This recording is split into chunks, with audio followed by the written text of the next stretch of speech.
Hello, All world. right. Jinx, you owe me a Coke. Oh shit. Hello, world. Good to see you guys. Welcome to Hawkwind's Radio Picture Show. My name's Jack Dwyer. And I'm Jay Smooth. Thank you guys so much for tuning in today. We've got a great show for you tonight. Maya Vadell is in the house tonight. Oh, yeah. Welcome, welcome. Before we get started, though, Jay, me and Jay had a fun week together. It was funny. I told my girlfriend that you and I hung out like 2 days back to back.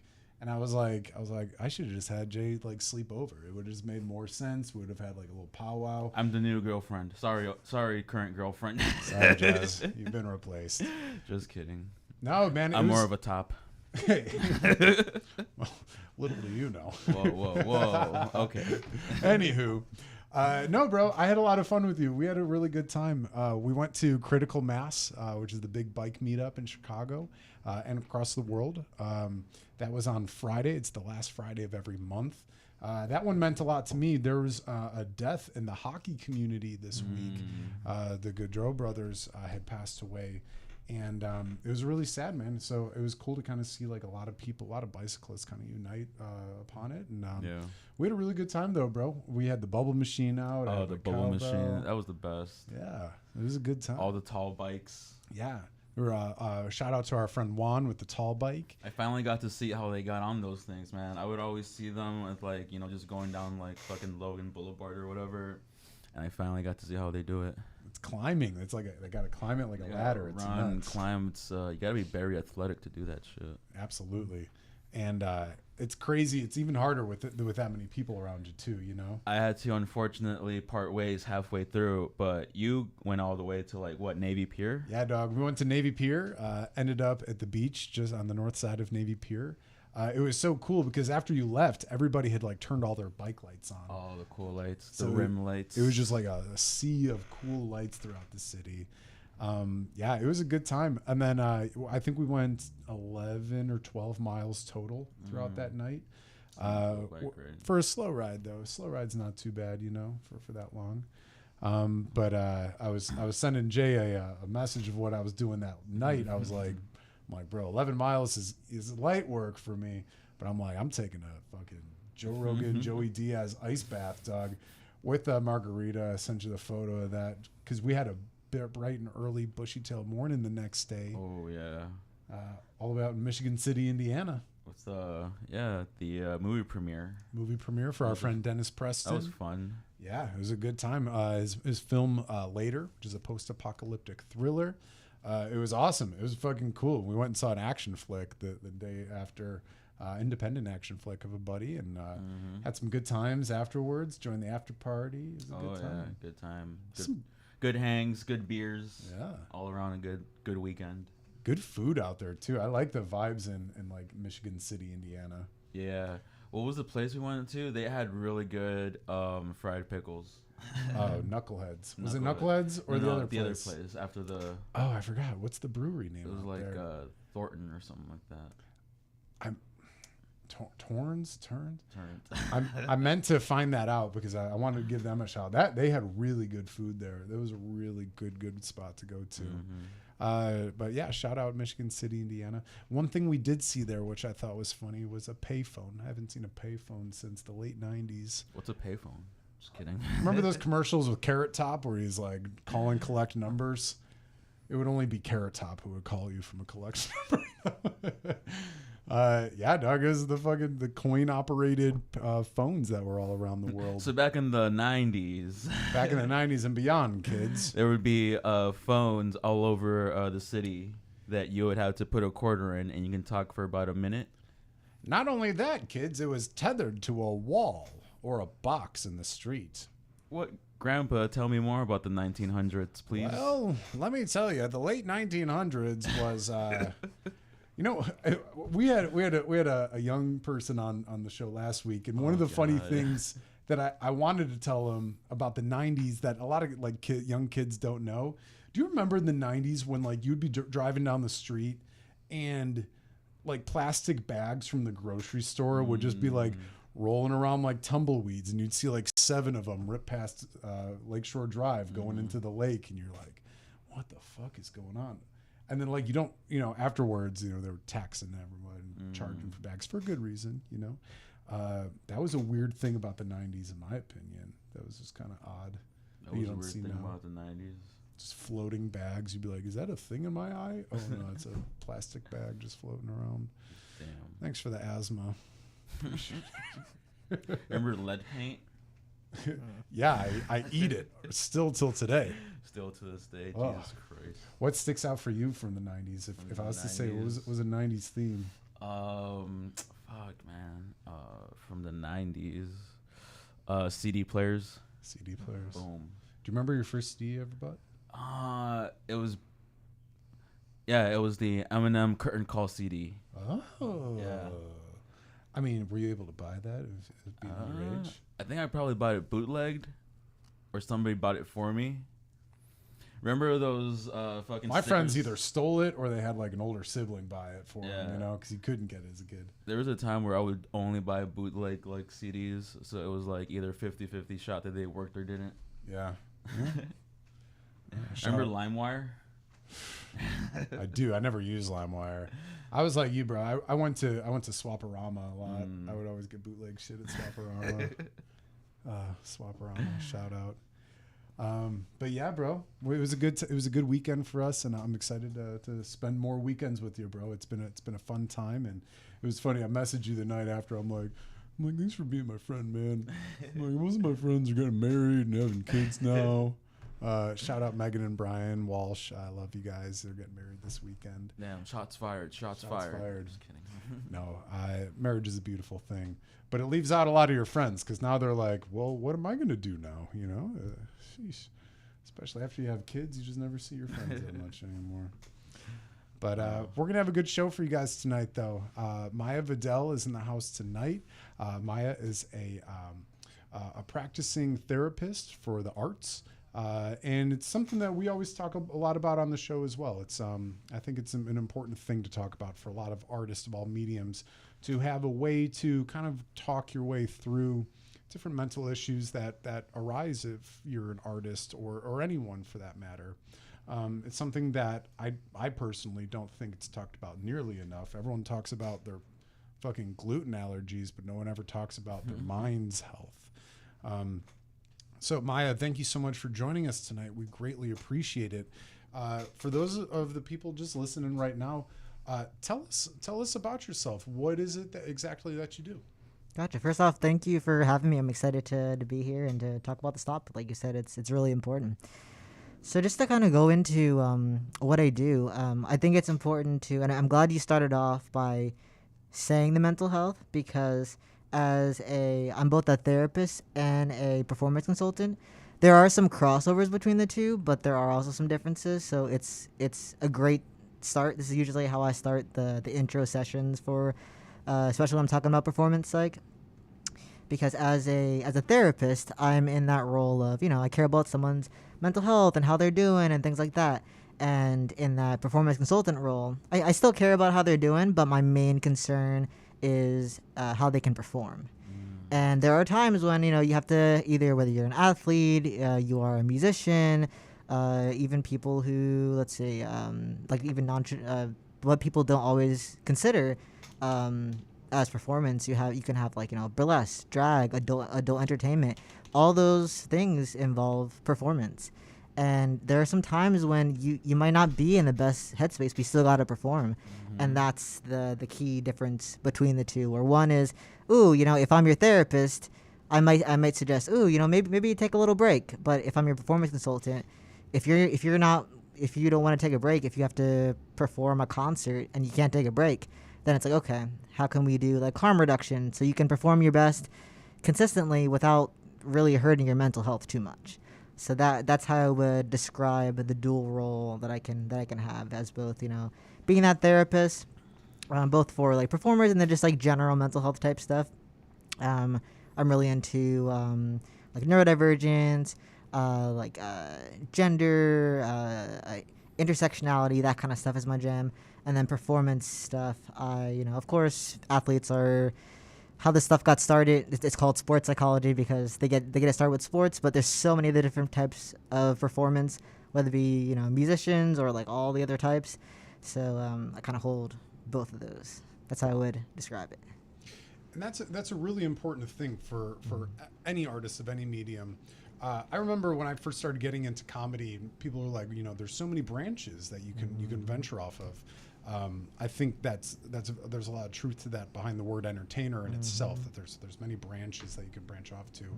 And one of the things that someone had approached me about, and it might have been like an interview with Jimmy Fallon or something. Don't quote me on that. But they were talking about the importance of your mental health if you need to be on every night. Like, so say you're Jay Leno, say you're Johnny Carson, say you're Bob Newhart. You're doing a show, and your dog can die that morning. Your wife can leave you that morning. You can have the most terrible day. But how do you separate your own personal life to the persona that you have on camera? If what's something that you recommend to some people, like maybe somebody who's in that situation where they need to put on a happy face? Well, how would you talk someone through that? I'd say if I'm wearing that performance consulting hat, my first thought goes to focus, because to say if your dog just died or you went through something really difficult, it can be challenging to shift that focus to the performance task at hand and not thinking like, oh man, I'm really sad because my dog just died. It can be hard to shift that focus. So that would be something I would prioritize, is making sure that they are able to shift that focus. If they're not able to shift that focus, especially if it's a comedy thing, if they can use that in their routine to use that emotion and that pulls a little bit more on like some counseling strategies of removing a lot of the work that I'm learning to do in the therapist realm touches on depth psychology, which really involves the process of consciousness raising and like diving deeper. And a big part of that is taking away any shame or guilt. And shame and guilt are important, but having too much of it can really put too much pressure on feeling normal human emotions. So if you're sad, just kind of owning the fact that like, yeah, I might be sad today, and maybe that might spill a little bit into my routine. But there are different, going back to that focus portion, maybe if you feel yourself getting a little emotional, there are different like pressure points you can touch on. That touches on, it goes back and forth between counseling and performance psych stuff. You can do grounding to kind of bring yourself back to your body. You can, like I said, if it's comedy, make a little joke about it. Oh, hey, I'm a little off today because my dog just died. Anybody else can? I don't know. I'm not a comedian, so, but using different strategies, relying on your strengths to get you through, and then implementing self-care afterwards. And again, with that, I like the term harm reduction, because if you have to perform, you have to get up there. Pouring all the energy into it that you can, but then recognizing that you probably overextended your energy pour, so you're gonna have to fill yourself back up.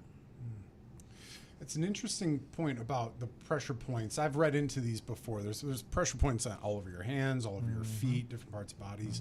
What's a go-to that you would recommend to anyone of any caliber to kind of help them ground themselves, to kind of say like, to quote Joey Diaz, I'm going to grab my nuts today and walk out the door. What's something that you think would help people cope with their anxiety? I think I'm always wary of giving kind of Band-Aid things, because we're all different people. We all have different reaction to things. Some people like breathing. Some people breathing gives them anxiety. So I would say it's always best to practice ways to ground yourself before you need to ground yourself. I know looking at the it goes into a little more like I guess neuroscience, or like the way your body reacts to things. For again, this is not, if it doesn't work for some people, I like to say there's nothing wrong with you if it doesn't work for you. You just need something else. But some things that work for some people are any sort of thing that draws your attention back to your body. So if it's like ice on the chest, and I think that's the dive reflex. It's I don't know as much about that as I should to talk more about it. But there's something about that, I think evolutionary speaking, where it kind of slows your heart rate down and can get you out of that panic state. So that can be a good grounding thing, especially for anxiety. For some people, it might not work if they have like trauma or something around like coldness, so that wouldn't be a good idea. But for some people, it might work. Anything sensory, smells might be helpful. For some people that might be overwhelming, but for other people it might be helpful. Some people like incense. Some people like I know they have those little Vicks things, the little sticks that you can smell. Anything that really shocks you back to the present moment.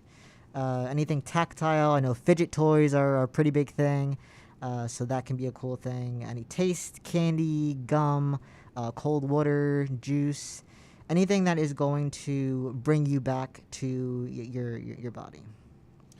Now, a lot of people, I personally believe that, I mean, I guess a lot of people would say this, is that in the last 10 years or so, there's really been a big impact on people's mental health and questioning mental health.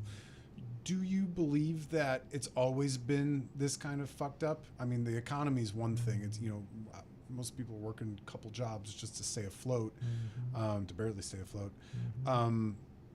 Do you think that people's mental health has always been this challenging, or do you think that in today's day and age, it's kind of an elevated thing, and that now is the time to maybe, like you said, kind of distinguish, kind of put out the situation before it flares up? What's your opinion on that? I would say it's likely a combination of things, whereas I feel like before there was more of a, especially when you get into different cultures, there are, like, I know personally for me, I'm Black and Puerto Rican, so there can be, obviously not all Black and Puerto Rican people are gonna follow that thing of, what happens at home stays at home, but a lot of people do. So there can be that tendency to suppress and not talk about things because, we don't talk about that outside the home, and that can be a cultural thing. And I think it's important to respect that, because people's privacy and culture is important, and also just being mindful of not perpetuating generational trauma with that. And I think that generational trauma can extend to just very, very broadly. Say if someone grew up in poverty, that's a trauma. If someone grew up like not white, like that can be like systemic trauma. It can be a really big thing. And I think it's getting more normalized now, but I think there's that line between normalizing and touching on virality. I think there's a line there of it's important to talk about it, but making sure we're not talking about it in a way that is dismissive. So I think there's that. And just from my own experience, I'm still a fairly new clinician, but from my own experiences and just the especially in therapy, it requires a lot of reflection and sitting with things. And just from what I've learned so far, and from like the amazing supervision that I've been very privileged to receive, I feel like we don't talk enough about the effects of just capitalism and how having to work to live plays a role on people's mental health, and especially the impact, as you mentioned, people having to work multiple jobs, and sitting with the impact of just that, and how the cost of living is increasing. That in and of itself can create more mental health issues, and then and by create more mental health issues, that's not to say that these things are making people quote unquote broken. It's more so to say they're having a normal reaction to a really fucked up system. And now it's just like, okay, you're having a normal reaction to something that's really fucked up. There's also if you look at there are different models, psychological models that talk about your environment, your genetics, all that, and how that can play a role into how intensely you feel things. And that touches on a lot of what draws me to the neurodivergence work, and how a lot of times there is a different emotional intensity there that, if you're not aware of it, it can cause a lot of that shame around your emotions, which can send you spiraling deeper into depression, social anxiety. I know OCD, anxiety, and depression are very, very common, and trauma are very common co-occurring things with neurodivergence. And that's not because those people are broken, it's just because they are dealing with systemic pressures that can then create the perfect storm for those things to come about. So to kind of summarize all that, to answer your question, I think it's a bit of both. I think we haven't been taking it seriously enough I know the sometimes older generation jokes that were like the snowflakes, but it's like, ooh, no, like we're not snowflakes. Like, whatever happened to you as a kid, it was really bad, and we should acknowledge that. So I think taking it more seriously is a thing, but I also, to touch on your other point, things are getting worse, and it would be really naive to think that that's not going to have an effect on people's mental health. I really appreciated that you said that, like, things are getting kind of screwy in the world, and people are having a normal reaction to it. That took a 5-pound weight off my shoulder right there. I think that's interesting because, to kind of touch on what you were saying, maybe it is both nature and nurture that is causing these issues. And the nurture part about it, we can definitely make a positive change on it right now. I mean, you talk to any young kid nowadays, they're way more in tune with their emotions than I ever was at that age, and that's pretty important. Where do you think is a good time to kind of start with the kids? I mean, obviously from when they gain consciousness, to be able to vocalize and say, like, hey, like, I need a minute, dude. Like, don't, like, leave me alone. I just want to, like, chill and kind of collect myself. Where do you think it starts with the parents then to kind of, like, teach kids mental health, or maybe not even parents, teachers, adults? Should they start with these kids? I want to put out the disclaimer that I don't specialize in working with kids, so this is just my own general knowledge, and then I can pull a little bit from the performance world as well, because I have a little bit more knowledge there. For kids, I think sometimes it's easy to forget that they're like little tiny humans who are just experiencing the world for the first time. So things that might seem, like no big deal to adults, because, we're adults, to kids, it's like, oh, wow, like, to you, this, not getting to watch your favorite TV show feels like the end of the world, because maybe to you it is the end of the world. And being able to have the emotional energy to have empathy for that. I think also having the emotional maturity to handle that. Because if you're going to guide someone else on how to regulate their own emotions, you got to know how to do it yourself. And if you don't know how to do it, how's that kid going to do it?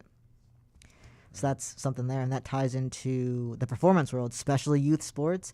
That is youth sports, and then any sort of, especially now there's been like documentaries out on like, youth in performance and entertainment industry. Sports parents, woof. Sports parents, as well as acting kids. What do you mean? My kid's gonna be a professional one day. Yeah, they're only 8, but they got it. Yeah, and that is a lot of weight to put on a kid's shoulder, and if that's not approached in a intentional way, it can, and there's research to show that it can cause not only damage to like the mental, but there's a lot of research that talks about how important it is for especially sports for kids to not specialize so early, because if they're doing repeated motions, if they're doing, I don't know, like baseball, and they're repeatedly throwing the ball with the same arm, they're not switching over, they're not doing other sports that encourage them to use their other parts of their body, they can burn themselves out and still be really young. So it's very important to not and again, that touches back to like capitalism, to view this kid as a whole human, not just as a performer or someone that you have under your control because you're the parent, caretaker, or whatever. It takes the fun out of the game. And I'll say that word again. Game. It's a game. It's a game. No, that is important, because a lot of these parents didn't grow up with this, like, hey, like, you need to kind of tone it down sometimes in public. Like, you're a little strong on some people. And now maybe is the time it's not too late to have that conversation with people, even, kind of say, hey, you're affecting more people than you think with the words and the attitudes that you have about the world. I think that does get a little complicated too. Not to defend the parents or caretakers or coaches, but to acknowledge that perspective of, a lot of times, especially sports, music, that stuff costs money. And if a parent's going to invest in that, sometimes it's like, if I'm going to invest in this money, you gotta bring it. And that, I feel like it's a delicate conversation, a delicate way to handle it. but I want to make sure I'm acknowledging the reality of that stress, especially when you have a limited income or when you have limited resources. That kid really does need to, if they're gonna do it, they got to do it, and how to navigate that without putting too much pressure on the kid. It's complicated. Yeah, you're right. I mean, even Captain Hook has their side of the story. You know what I mean? Not everyone's the bad guy, so we get it. I totally get it. Can you talk a little bit more about the different kinds of people that you kind of service to? You know, you said athletes, you say musicians. Tell us a little bit more about kind of maybe people that, you know, without saying any names, obviously, you know, some people that you've worked with and how you've helped them. And that's touching more just on the performance side of things. A little bit of everything, yeah. Okay, yeah. So to touch on the performance realm of things, so far I have worked with. I'm in the process of trying to get my CMPC, or to be stands for Certified Mental Performance Consultant. So for that, you have to have a certain amount of sports hours. Sports are not my primary. I did sports for a little bit, but I'm more into the non-sports. But you do have to. That's why I mentioned you need a little sport hours to get that done. But a lot of my work so far has been with the non-sport population, musicians, drag performers, burlesque performers, and I really love working with those populations because if you look at the Association of Applied Sports Psychology website, if you look at their journals that they have listed there, there's really no information about those performers, which is a shame because those populations deserve just as much support as the athletes or the common performers. The theater department needs money too, not just the football team. Exactly, and theater as well as, and I think too, especially with all the drag bands that are going on, really shining a light on especially performing arts or any performance in general that can be marginalized or targeted in any way, because I feel like that's extra pressure mentally for the performer to have to handle. You know, we do have some comments down here. I just don't want to give these guys a quick shout out. We've got Rich from Val and the Villains tuning in. Thanks for listening, Rich. We love you, bro. Thanks for listening. Also, I see Dia D 22167 saying it's a good discussion. Mental health helps break the stigma of it. It is an important thing.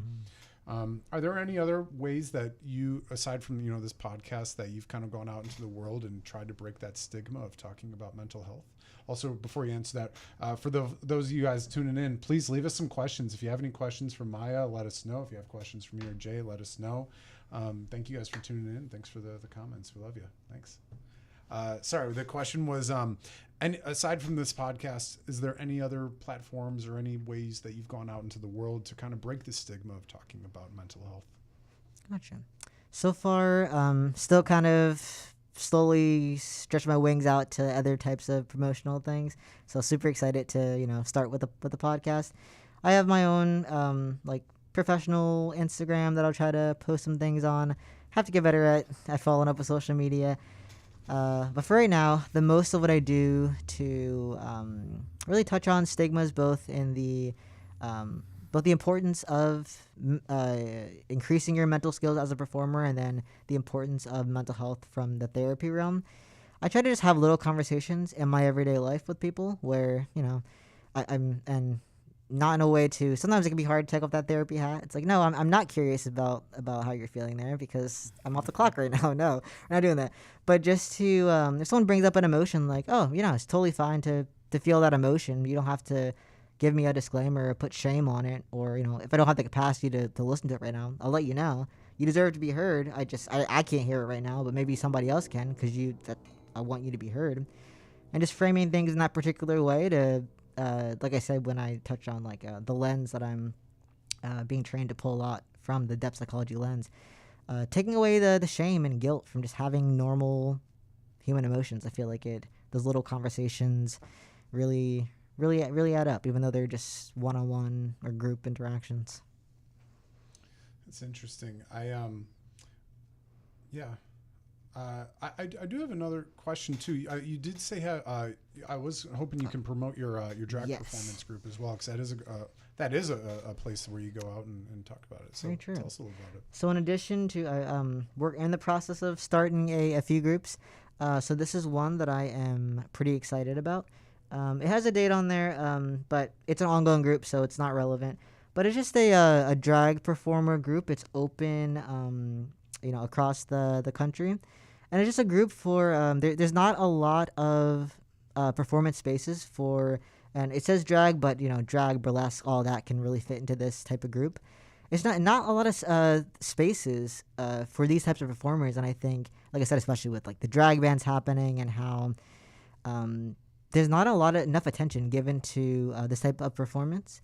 So just having a space for people to process what that's like to be in that performance field, as well as to just be among people who understand, and then increase the mental skills needed to perform consistently and to really enjoy the performance that you're doing. 'Cause especially if you ask anybody who does drag, burlesque, whatever, it is not cheap. The people put so much money, so much time into all these performances. So it's like if I'm gonna get up on that stage, if I'm gonna wear these costumes, if I'm gonna really freaking like get down and like dance, people are incredible. They're gonna do all that work. Like I want to give my best performance. So that's why I feel like groups like these.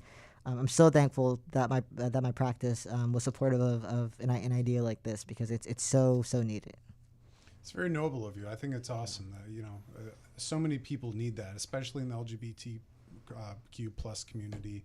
A lot of people need just to be heard sometimes. It's really important. I did have a question about. There are a lot of websites out there right now. Not to say any names, hims or hers, but you can go onto these websites and get diagnosed for mental health. Are you in support of that, or do you think that's something that maybe you should be talking to somebody about before you get subscribed to all of this medication? I've looked into it, and I guess that's a part of capitalism, is that a lot of times they'll just want to throw a pill at your situation and not nip the root cause of your issue. What's your opinion on that? Is that a trustworthy site? Should you trust it, or should you maybe have somebody who is a professional talk you into which medication might be right for you? That can be. I mean, I have my professional answer, so I'll give both. The professional answer is it's always better to go to someone who is. I'm not super familiar with the hims hers type website, but if they are run by licensed psychologists, and you're getting an assessment before people are giving you medication, and you have someone to reach out to if you have any symptoms, then it could be a helpful resource. And I think the unfortunate truth is that oftentimes it's easier to get access to medication than it is therapy, even though therapy can have fewer side effects. And I say it that way because even though therapy is, there are different types of therapy, but the most common is, talk therapy.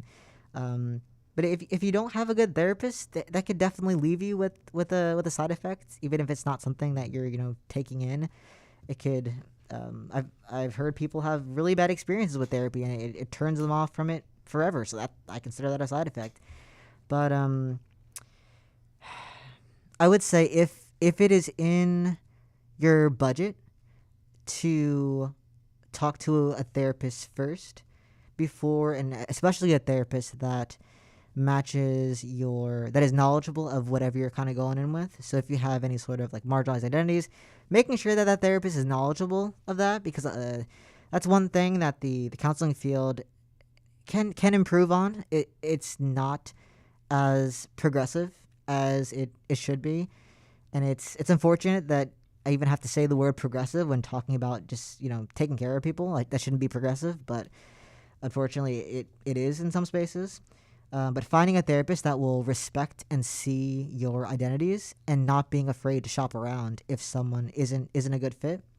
I would say that is if that is within someone's budget, I would do therapy first. Again, being intentional with who you're looking for. But if not, according to research, again, keeping in mind the limitations of research, a combination of medication and therapy is what is seen as best. Some people, they do really benefit from medication, and if they do, that's awesome.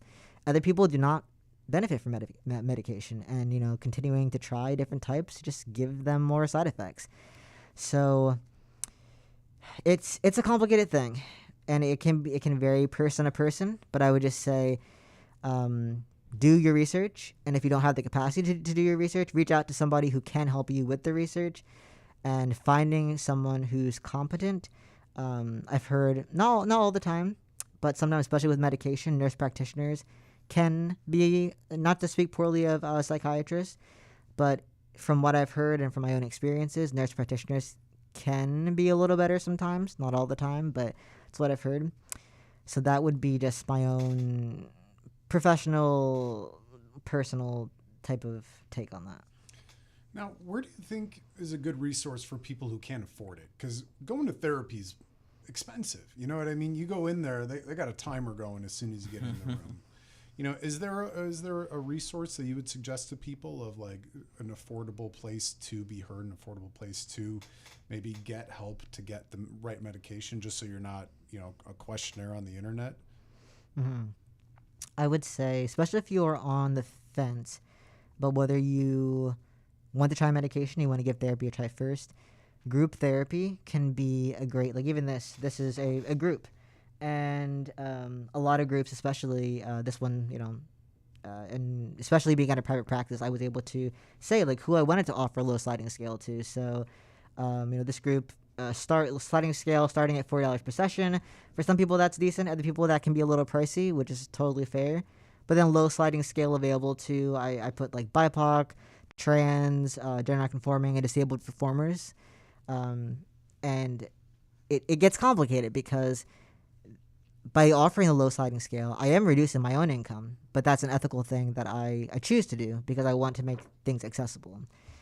So I would say if you really want to try out therapy groups, I know if you want to find a free one, there are peer support groups. Those are not going to be clinical, so you're not going to get the same care as if a therapist was leading the group. But you can get peer support, and for some people that can be very valuable. I know some people benefit from, even if they're not recovering from addiction, AA groups.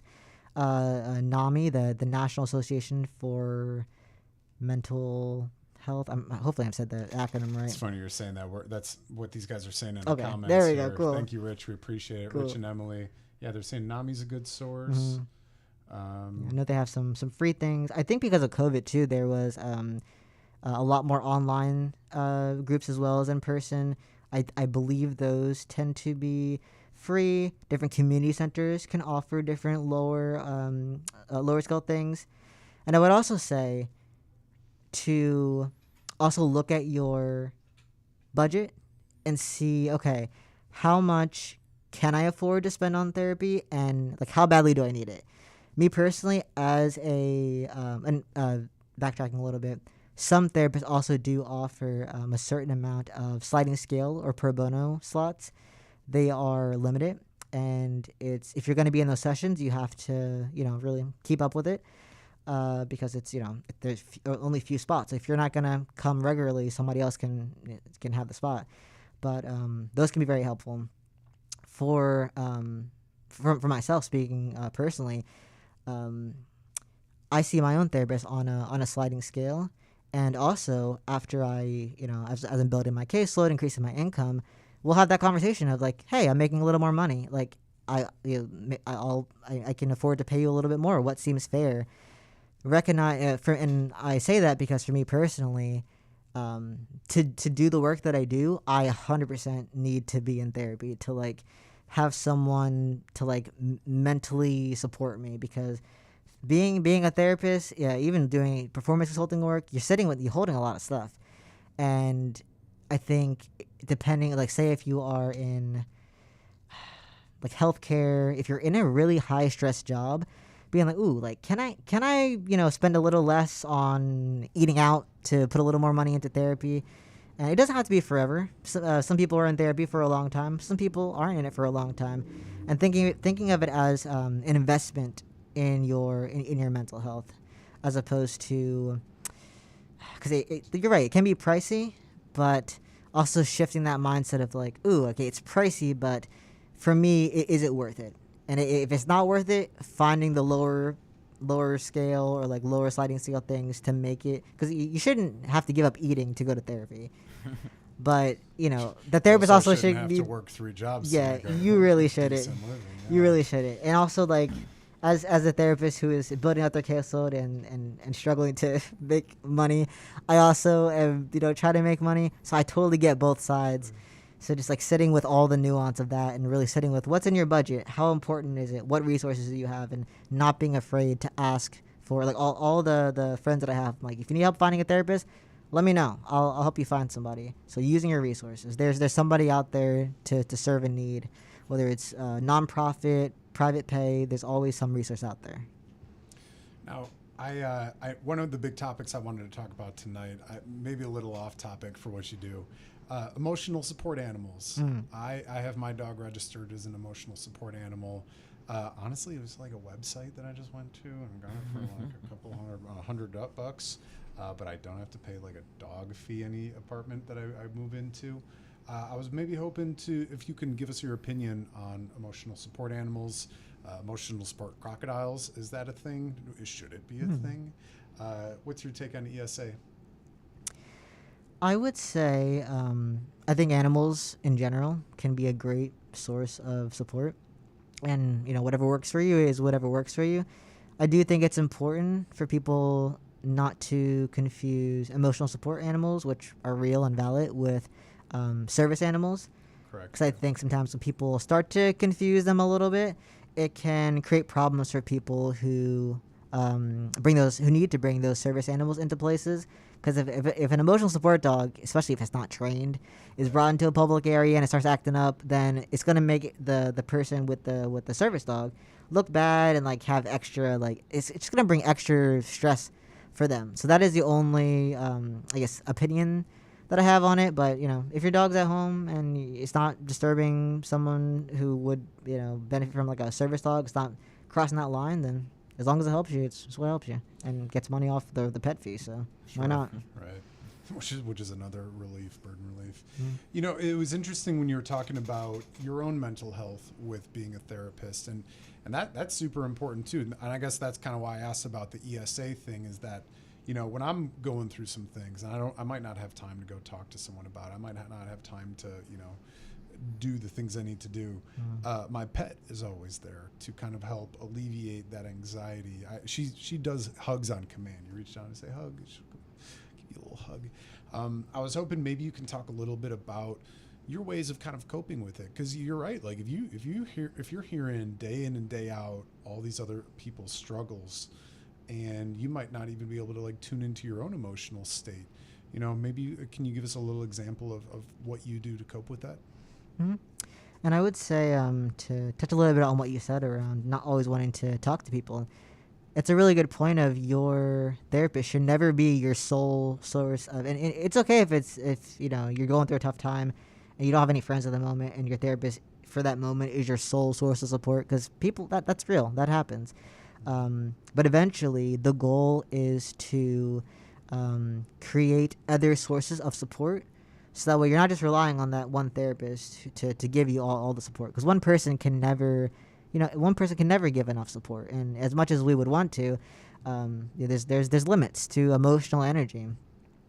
So I would say it's myself and what I encourage my clients to do as well, and my own work on I'm trying to learn more about there's a book by Dr. Jennifer Mullen, I believe her name is, on decolonizing therapy. So I'm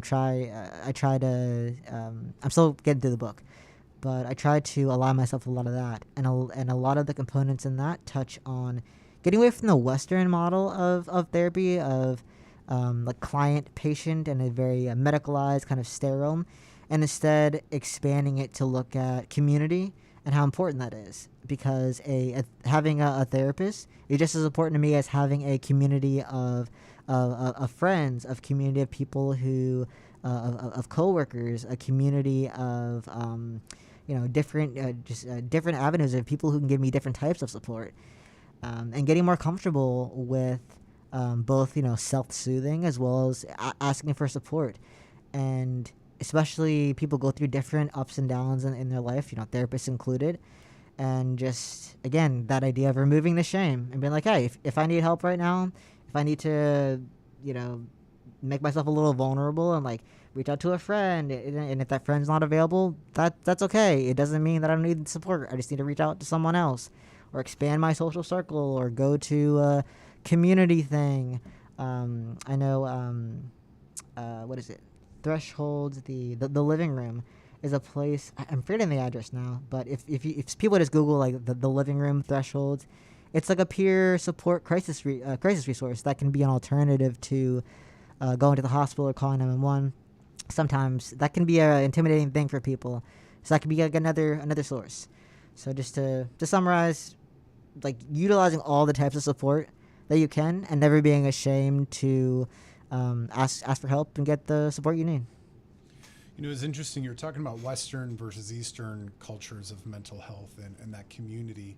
I had this discussion with a friend of mine a couple months back about how kind of important it is. Like, so Western civilization, maybe more so, like you said, patient to client, probably some medication in between, or a lot of Eastern beliefs would be that sense of community, would be that sense of exploration with maybe your third eye or your inner chakra. It's a little more internal and spiritual. And I say spiritual very enthusiastically, in the sense of like, even here in Western world, where a lot of people feel that sense of community, like when they go to church. Like, boy, when I'm at like gospel choir, like you feel that part of your brain that kind of is in tune. You're kind of in synchronicity with other people. I was hoping maybe you can talk a little bit about the importance of that community. Are there other opportunities for people to do group therapy, group orchestration of the mind, if you will? Yeah, so just make sure I'm hearing you right. Just ways people can make community. Sure, yeah. Yeah. I would say starting with like interest and need. I know we touched on like LGBT type stuff, so I know the Center on Halstead has a lot of great community spaces, a lot of free groups where people just get together and meet. You can just sit there and not talk and still kind of be in that community. If like different thresholds of participation, different hobbies. If someone's into, I don't know, like woodwork or something, going to like a woodworking shop, and like, even if you don't feel like talking, at least you're around people. And then that touches on performance spaces as well. You have like, your teammates. You have if you're in like music or like orchestra, band, you have your fellow bandmates, your fellow orchestra people.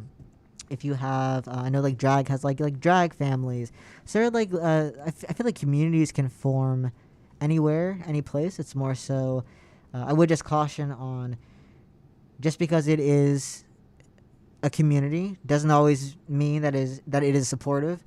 There are communities that can be toxic or harmful, and it's important to be mindful of what your needs are, what your boundaries are, to make sure that just because you are a part of that community, that you're not giving up, your whole sense of self and who you are and what you believe just to be part of that community, because that's kind of getting the cult vibes. Sure. I mean, by definition, religion is a cult. You know what I mean? And I know a lot of people would feel that way about certain religions and their upbringing being so, like we were saying earlier, it's that repetition. It's, I had a teacher tell me he was going to nail the Bible into my head. I'm like, dude, I don't want a Bible nailed in my fucking head. It sounds terrible. Yeah, no, I thank you for that answer. That was a really good answer. What's your opinion on psychedelics? Do you think it has any like therapeutic or medical value to like your mental health? Yeah, I am not trained on it, so I can't speak on it with as much knowledge as someone who is trained. But from what I've read about it and from what I learned about it, I think it's a really underutilized resource. And I've heard, I think it was used with veterans in a productive way, in addition to cannabis. So I think it has a lot of great potential, and I hope that we kind of, again, it shouldn't be progressive to just bring different types of ways to make people feel better, whether that is like a pill or psychedelics. It shouldn't matter as long as it's done in a way where people can take it safely. But yeah, I definitely think it has a lot of potential as long as it's done in a way that is, because even with anything, you can drink too much water and die. So just being mindful of how much you're taking and who is watching you and like all that stuff. I'm a firm believer in psychedelics or not, having a set and setting for anything that you go into. And I think a lot of people who do the psychedelic path with a trained shaman, I would suggest you don't just get mushrooms off your buddy and expect all your issues to get fixed, but to have that intention of, when you go into this, you're like, and you write that shit down. You say, out of this experience, I want to have a finer understanding of self. I want to rid myself of this and make it a ritual experience. Because when you have that visual, that it's almost spiritual then, in that sense of psychedelics. You think ego deaths are real? Like, you could take like whatever psychedelic. Work for me, bro. I guess it would depend on the person. I know I'm studying for my NCE exam now, so I have Freud in my brain with like the ego death. And I think, I guess it kind of depends on how seriously you vibe with like Freud's like id, ego, and like superego. But I guess to pull again on like the depth psychology lens that I'm really being settled into, I would say anything that raises your consciousness to different things that you want to know about yourself, whether that is like different perspectives, different memories, different emotions that come up. All of that can just give you new perspectives and be very valuable in shifting the way that you look at life. September is Suicide Awareness Month. I think it's something we should talk about on the show since we're on the topic of mental health. Is there anything out there for the viewers that you would like them to know about this month? Ways they can acknowledge and be a support? I would say suicide can definitely be it's definitely a challenging feeling to sit with. I think sometimes people might feel afraid to talk about it, afraid of making other people uncomfortable, because if someone doesn't, I've had, being in the field that I'm in, people can tell that to me, and I mean, I'll take it seriously, but I'm not gonna freak out because I'm trained to know how to handle it. But if someone's not trained, it can kind of catch them off guard, and they can react in a way that's not great. So I would say if someone is feeling that way, it's a good thing to sit with, is that just because you're feeling like you want to die doesn't mean there's anything wrong with you. It could signify, like, for some people, one thing I used to volunteer with the crisis text line before I got a little too busy with my own therapy work. One question that I asked a lot that was helpful is, like, do you want to die, or do you just want to stop feeling so much pain? 9 times out of 10, people just didn't want to be in pain anymore, which is so real, because who wants to be in pain? And sometimes when people are in so much pain, death feels like the only answer. And there's room to sit in the reality of that and to have empathy for, like, wow, like, to feel that much pain that you want to take your own life, that is an immense amount of heavy pain. And that deserves nothing but empathy and care and support. Sitting with all that. And I think that, again, touches on the idea of unpacking the shame and the guilt that can be attached to that. So if anybody's listening and feels those thoughts, it's never a bad idea to get help. And if someone doesn't give you the help that you deserve for having those really intense, heavy feelings that you should not have to go through alone, then find someone else, because there will be someone out there. There are a bunch of hotlines that are very helpful. The living room that I mentioned has been it's a crisis peer support space. A lot of people had really great experiences with that, especially if they are uncomfortable with going to the hospital. I don't know to what extent they transition you to a hospital after talking with them if you're really like up there, but for the most part, it sounds like you can kind of just go in there and someone to sit with you and talk with you and just give you some care, and not all the time, but for the most part, that's what a lot of people need. Just someone to. I think we really underestimate the power of really just hearing someone and not trying to fix it, not trying to tell them why they shouldn't feel that way, but just hearing it and being like, wow, that's really fucking heavy. I am, I can't even imagine. Or if you can imagine, if it's helpful to disclose, hey, like I've had those thoughts in myself, and if it's helpful to use that pain as a source of bonding, that can be not to give meaning to the pain, because I feel like there's no meaning for pain that's that deep, but the fact that it can bring about a connection like that can be a beautiful thing in the midst of the pain. Sometimes it's hard for like people to speak up about that because they feel like they're burdening other people with their own like emotions and stuff. How would you? What's one thing you would tell somebody that feels that way, that is afraid to reach out to somebody because they feel like they're burdening them with their own emotions? Yeah, I would say, and this might be hard to hear sometimes, but it's okay to be a burden sometimes.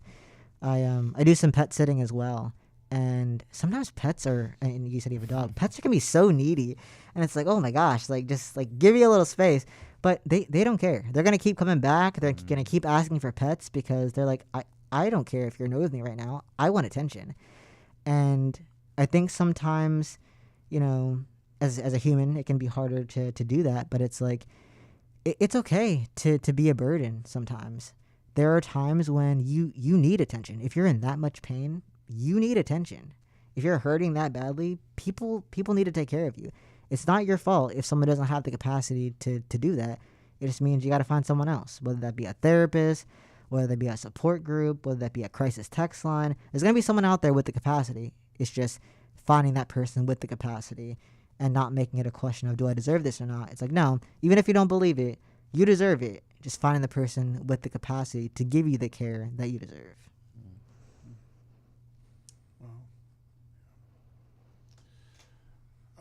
Heavy subject. Yeah, no, it's important. I had a talk with a friend a while back saying that sometimes the most important topics that you should be talking about are the hard ones.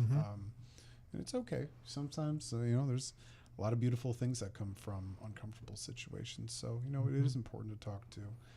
This is us breaking the stigma. Look at us. Who would have thought?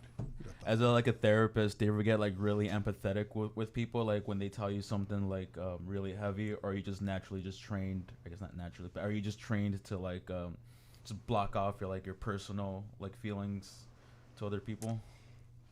I would say it depends on the theory that you're working from. If you're doing like a Freud blank slate, that's what people try to do. There are issues with that. I think just as a person going into sessions, your own experiences, your own biases, your own emotions are going to influence that. And it's better to be aware of that rather than pretending that it doesn't exist. So there are times in session where I'm like, oh my God, wow, this is heavy. Like, of course I want to hear it. Like, don't hold back. Tell me everything. And I'm going to be there. But that's why it's important for me to take care of myself after the session. If a client brings up something that touches on my own trauma, it's like, ooh, like in order for me to be here for you, I have to make sure I'm taken care of, because the session is, they're paying for that space. So the session is purely about them. If I'm taking up space in that session, something's off. I need to seek supervision. I need to work on my own shit. But, that's why it's so important to do work outside the session, so I have the energy to hold everything that people need to share with me. One of the topics we talk about on the show a lot is this idea of putting on a front, putting on a mask, putting on a wall before you go out and as a performer. A couple episodes back, we were talking about Batman. Like Batman as a soul has two different masks. He's Batman at night, and he wears the mask of Bruce Wayne during the day. and then somewhere in between there's the soul. And we ask a lot of our guests that too, especially folks who have a persona up on stage. They're the rocky, edgy type. They're the Alice Cooper type. They're this or that. And you know, Even us. yeah, even us. Yeah, I mean, I like to think I'm trying to be myself on the show, but in other times though, it's when I do other things, there is that mask, there is that disassociation, if you will. And we always ask them, you know, is this you all the time? Do you go home at the end of the night and hang up the hat, hang up the mask on a hook and crawl into bed and watch your movies? I guess my question is, is that important for people to do? Is that healthy for people to do? And to also have that acknowledgement of, I'm turning the switch off right now. This performance mode is over. I am me. I'm drinking my tea and I'm crawling in bed. If you could just kind of brush up on that. Mm. Yes, I think that's a great question because it touches on some like psych concepts, like both performance and therapy concepts as well. I think it's I try to stay away from like healthy, unhealthy because it can depend on the person, and I'm never gonna tell someone like how to live their life. I kind of just my own personal philosophy, both therapy and performance wise. I'm never gonna tell you what to do. I'm gonna ask you what your values are and how you want to live your life, and then I'm gonna like guide you in that direction. But I would say having a stage persona is never a bad idea. But again, with the keeping in mind the intention and like how much you're using that persona, why are you using it? Because some of those things can kind of touch on. There are some forms of therapy, psychodrama, I believe, as well as parts work with internal family systems, and those can kind of touch on this idea of, you know, say if you are, I don't know, really feeling really angry, you can be, oh, like what and there, you know, there's more terminology with that I'm not as well versed in, so someone might, you know more terms of that, but the gist of it is like, oh, like what does that part look like? And that anger part could be where someone pulls a lot of their performance energy, motivation, persona, like focus from. And if that works for you, that works for you.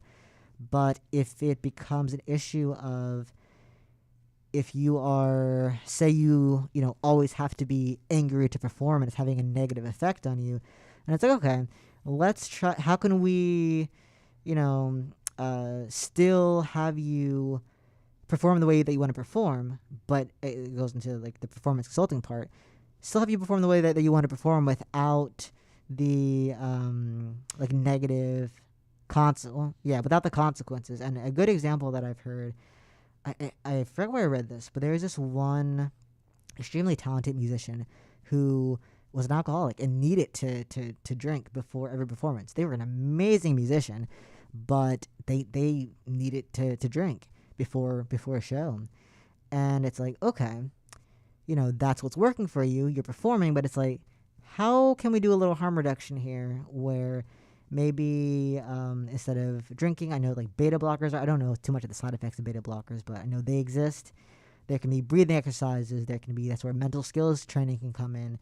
So making sure that, you know, it's you know, if you have a performance ritual or you have a performance persona, especially with drag, I'm not in as much as I'm trying to get back more into it. But even myself, like I have my own like drag persona that is like an exemplification of like stuff that I don't always get to show to the world, and that's really a powerful thing, to have a space and an outlet to do that. But again, just keeping in mind, like you said before, like the intention. And reflecting on what is this doing for me? Is it giving me a space to show a part of me that I need to show, I need to get out? Or is this starting to touch on something that is a little harmful to me, and I need to like practice a way to like practice some harm reduction or explore ways to perform in a different way that'll still let me do what I want to do, but without causing so much harm. Because a lot of people will thrive on that disassociation of saying, like, when I put this eyeliner on, or when I put this cowl on, I now have more ability because I'm not my personal self. I am this superhuman in a way. You know, do you have any clients or just, you know, for us, for instance, like if Jay's going up on stage, and is there, you know, something that you would maybe teach somebody to say like, all right, like this is you putting your performance hat on right now. Is there a healthy way to tell people when and how to take that on and off? I think it depends on all depends on the person, and it's very unique to the circumstance. I would say I wouldn't call that. I mean, I guess it could be dissociation if someone is getting up on stage and not remembering anything that's happened. That could fall on some dissociation type things. But if you're getting up on stage, you're remembering everything that's happening, and you were just using that. It's kind of like, you know, like people did like the power posing for a little bit. It can also kind of touch on like affirmations or anything that gets you into a headspace where you can perform the way that you want to perform. And if that is having a certain persona, putting on certain makeup, eyeliner, whatever, cool. The only time where it's okay, let's unpack that a little bit is if it is something that, let's say, I don't know, you have to get up on stage and you don't have that eyeliner one day. It's like, oh my God, I can't perform now because I don't have this particular eyeliner. It's like, let's unpack that a little bit. I get the emotion behind it. That makes sense because this is part of your ritual. But let's unpack some of that, because if you like, it's real, and we're not dismissing the very intense anxiety that you're feeling. And also, let's bring about some more perspectives. Will you actually not perform well if you don't have that eyeliner or that particular persona? Can you, if you want to be a little more vulnerable on stage and not say your persona is more, I don't know, maybe like angry rock and roll kind of vibe. Say if you want to have a more vulnerable song, can you still perform without having that same image? Is that what you want to do? So it kind of aligns with what are your goals, what are your values, and you know, guiding someone to make sure that they're performing consistently, they're enjoying it in a way that whether they have the persona, how that persona can be molded, all that. Because method acting, to a lot of people, can say if done, anything in moderation. Some people will say that very method acting will send people, off the deep end. I, for instance, I have an experience where I was on a horror film and I was the killer, right? And this was kind of early in my acting days, and I knew how to get up towards that character to be the crazy guy, to do this and that. And I have found a rhythm. I have found kind of a ritual that I do, whether I'm playing the Mad Hatter or I'm the Joker, whoever it may be. It does involve coffee, I will say that, to have that kind of kickstart to jump into it. But after that film, I remember, and again, this was early on in my career. I remember after the filming, we stayed up all night filming. The sun came up, and I was outside having a cigarette, just kind of like decompressing. And I remember I was going to put my cigarette butt out, and I did, and just like the flick of the cigarette, because we had a cigarette like on the scene as well.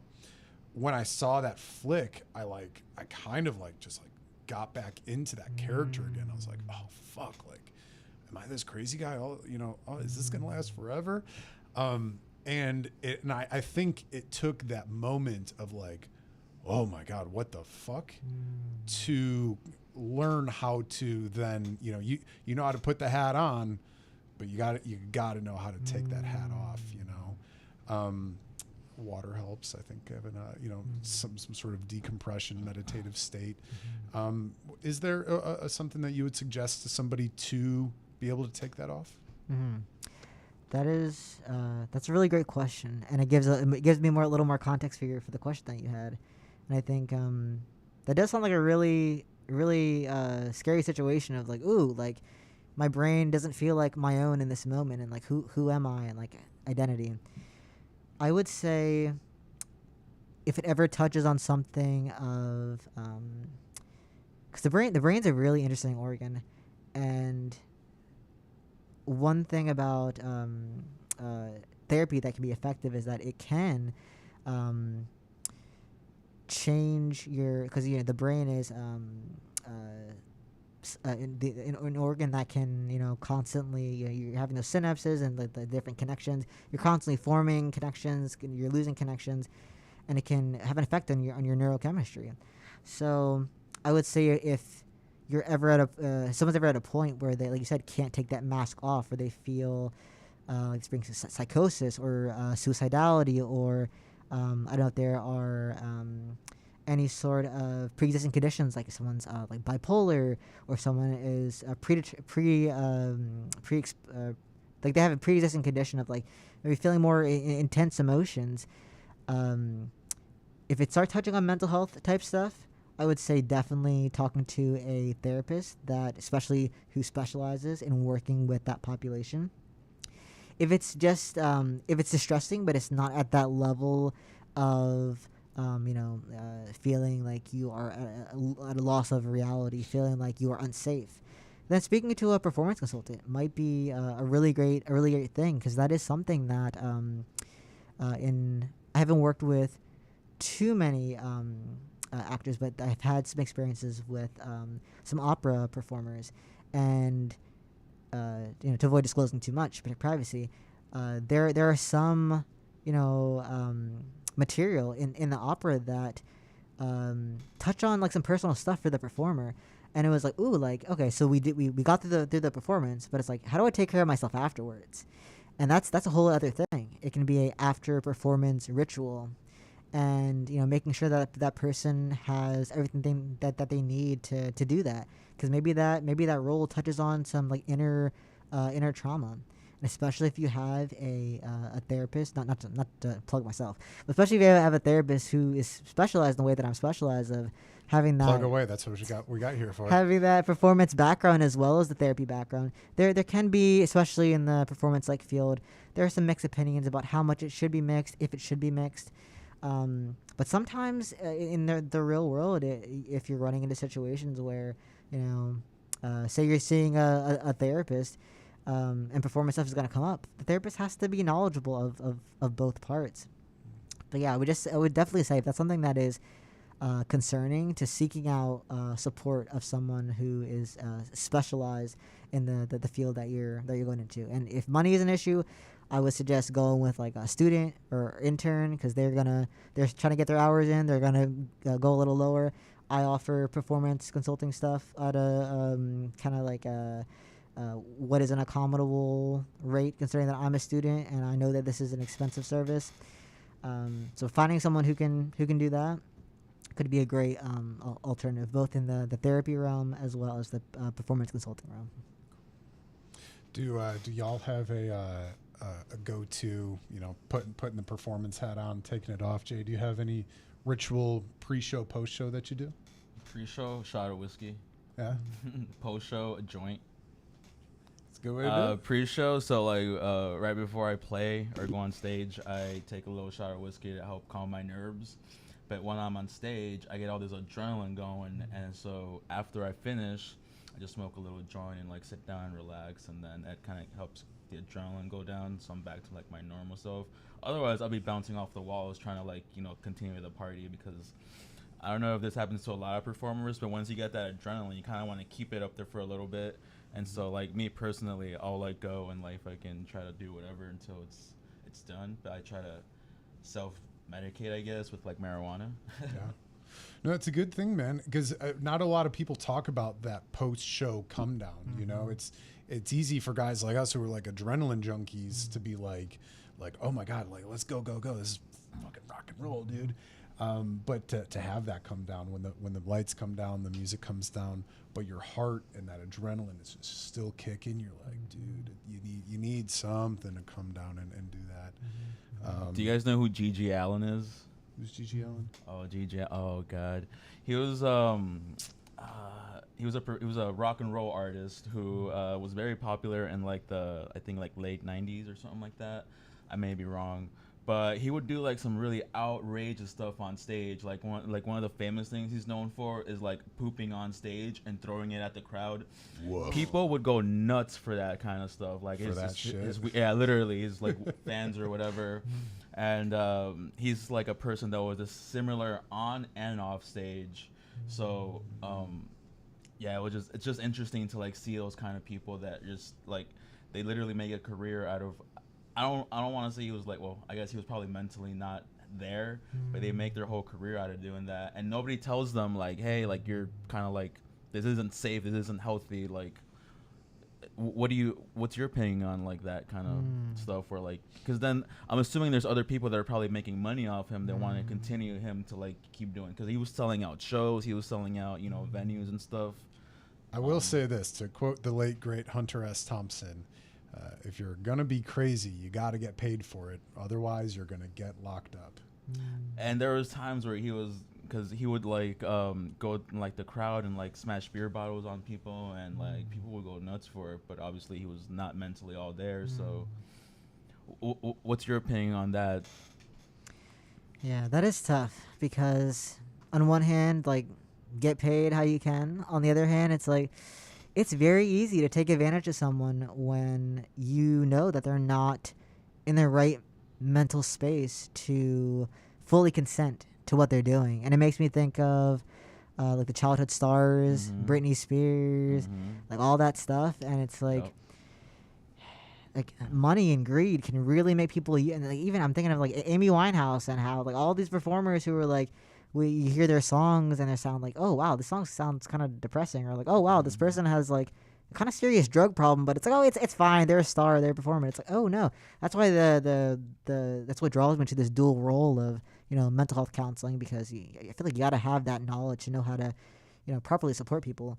But then the performance realm of you can't counsel a performer the same way you can counsel someone of the general public, because they have to get up there and perform, even if they're not feeling great, even if they're depressed. If they need that money, they got to go up there and do it. And a lot of people, to like self-soothe, substances are super common, and to some extent it can be done in a way that can be healthy for the person, because I feel like saying healthy in general is, you can't really define that. It's like, what's healthy for the person? But if someone's using substances in a way that's not healthy for them, they may think that, like, with suicide, if you're in so much pain, you think that's the only option. It's like, oh, hold on. Talk to a performance consultant. There are so many other options that you can do that, don't involve that. And that could also involve touching on the environment. Like, who is their manager? Who are their friends? Who are the people in their life? Who's giving them these substances? Who's putting them in these situations? Probably people that only benefited from making money off him and not like actually caring about him. Yeah. People that just want to be a part of the party. You know what I mean? Yeah. It's a terrible thing, because you see that so many times. Young people burning out. Yeah. I'm about to turn 33 next year, and I'm just like, man, I gotta keep my nose clean. I don't want to wind up like Belushi or Farley. It is an important thing to talk about. It's again, that come down of it. I think nowadays there's probably more healthier ways again to come down from it. But having that acknowledgement, of yes, this is a performance, and then I could put this away. It's a very scary thing. Do you have any pre-show performances? Anything you do to put the bat cape on and off? I would say definitely something I'm still working on. I think having a makeup look, a costume, something for me. I know for me personally, anxiety-wise, can be pretty strong, and I have like the ADHD autism combo, so it makes focusing on what I'm supposed to be focusing on very challenging sometimes. So really thinking out. When I was younger, I did a lot more heart performance. So really making sure that I did my pre-show practicing in front of people. So I practiced performing in the anxiety-inducing space. So when those emotions come up, I'm like, okay, I'm familiar with these emotions because I've dealt with them a little bit as I was practicing. Especially when I was younger, is like getting an ice cream after a show, to kind of have that ritual with it, with some drag stuff. having a message with the performance has been really helpful for me. So I have something. If I get really nervous, and it's like, okay, it's not about you anymore. It's about the message. And having a costume that you just feel really good in. It's like, okay, yeah, I look good in this thing. I'm gonna go and like show off, and that can be a really good confidence boost. And especially again, which is why with this group in particular, I chose the sliding scale the way that I do, because in a lot of spaces, especially like Black, trans, disabled performers in everyday spaces, they may not get that type of attention and that type of praise that you can get by being on a stage. And that's so powerful. So being able to focus on that, not just to give a good performance, but to be able to truly soak in that moment of like, yeah, like maybe the world treats me like I'm nothing, but like in this moment, I'm doing something important. I'm not only entertaining, I am inspiring. And that's so important. And you got to be fully in it to really embrace it, which is why I'm so drawn to performance psychology, because I want people to be fully in their performance and not feel like, oh, I can't be in it because I'm anxious, or I'm worried about paying rent, or I'm worried about all the other things. To just be fully in the moment and enjoy it. Yeah, I feel like that happens to a lot of performers in general, where they kind of like shut down the world for a little bit. I know it happens to like me personally, like whatever I'm going through in like those 30 minutes that I'm performing, it doesn't really matter as long as like A, I get this performance right, and like B, I just I'm concentrating the whole time, you know. Yeah, it's a disassociation. It's that you're Superman when you put on that guitar strap on, bro. That's your cape, you know. And it's important. It's a liberating thing for anyone who's not a performer, who's never been on stage. It's a fucking thrill. And honestly, I feel like, and I think a lot of performers can relate, is like the one thing that like kind of, I don't want to say saves their life, but like kind of like helps them cope throughout, cope with like all the shittiness that happens. You know what I mean? Like those 30 minutes on stage, even if it's just like once a month or whatever, kind of helps you get through like your shitty life, at least in my personal experience. Yeah, I think a lot of people agree with you, especially these guys on the text line here. A lot of them were saying, a lot of artists have come up with trauma, you know what I mean? And a part of my trauma is part of my ritual, you know what I mean? Not so much a trauma part, but I grew up as an athlete, I grew up playing hockey, and if you know hockey players well, they're very superstitious. So I have to do like certain, it's a little OCD, but you have to like do certain things in order.